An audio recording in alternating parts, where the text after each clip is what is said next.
All right, we're back, and I have cut into the throat. Okay, so we're going to look at a couple of key things here. First, we have the thymus gland, okay, which really is and it's in humans as well. It's there to protect the heart from infection, and it tends to go away by the time, or it's pretty small by the time for humans when they're about your age or in their early 20s.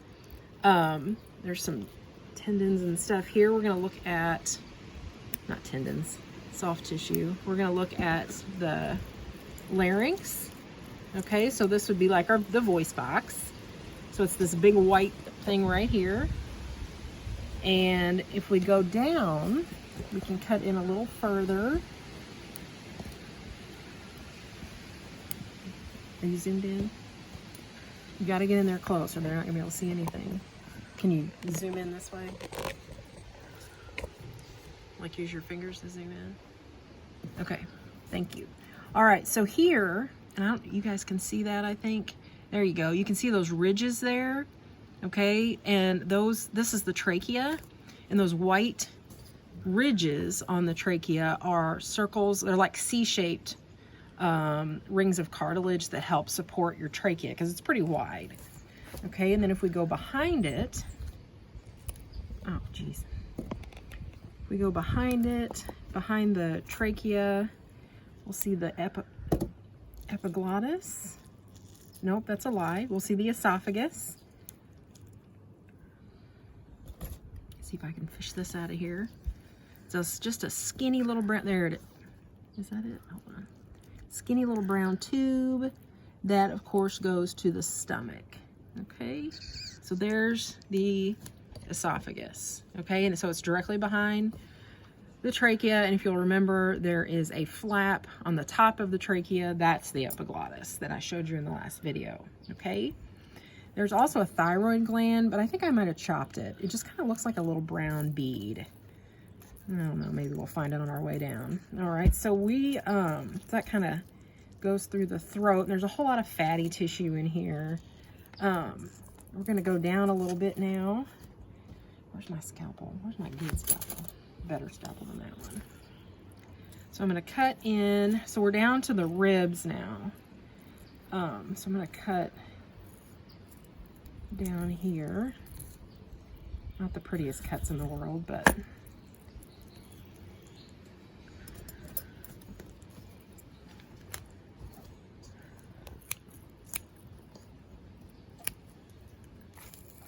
there we go. Okay, so there's the rib cage, and it's actually, oh, that's nice. It's actually pretty soft still. So what we're gonna do is I'm gonna go down here at the base. We're gonna cut through the sternum. We're gonna try to cut through the sternum.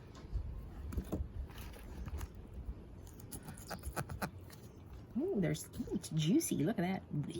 Okay, so we're gonna go through here. There we go. Hopefully I didn't slice anything. No, I didn't do too bad. All right, I'm gonna turn it and get some of that liquid out. Okay, so take a guess what this big dark red muscle is. And if you said heart, juicy heart, you are correct. Okay, and we'll try to get that out later. All right, so now I'm gonna cut off to the side here.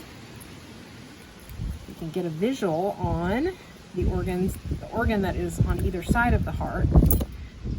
I do want to show you as well. Can you guys see this right here? This is called the pericardium, and I've already kind of cut it, and it's actually a double layered membrane that surrounds the heart. All right, so it's there for protection to keep it all encased. Okay, you don't want your heart flopping around all over the place. Oh, this body cavity has a lot of junk in it.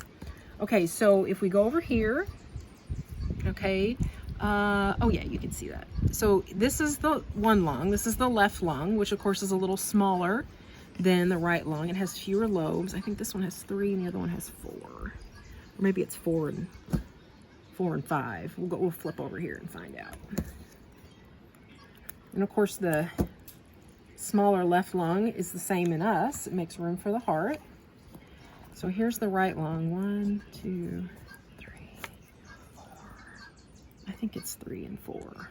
Okay, so this is, and it's still spongy, if you'll notice. It's not like a little balloon, because these pigs were dead.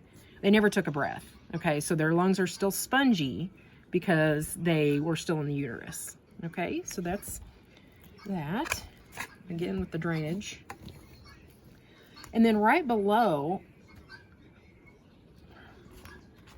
the heart is this big, pretty tough layer of smooth muscle, meaning it's involuntary muscle, right? Meaning you don't have to do anything. It'll do its job. And this is essential for breathing. All right, it pushes up and out on the lungs. It's the diaphragm. It also separates the thoracic cavity, which is the chest, and the abdominal cavity down below. All right, so there's the diaphragm. And I really wish we were doing this in real life. I miss you guys. And I'm not lying. Fluid. I'm going to take a moment to drain off some fluid. And will you pause it or stop it?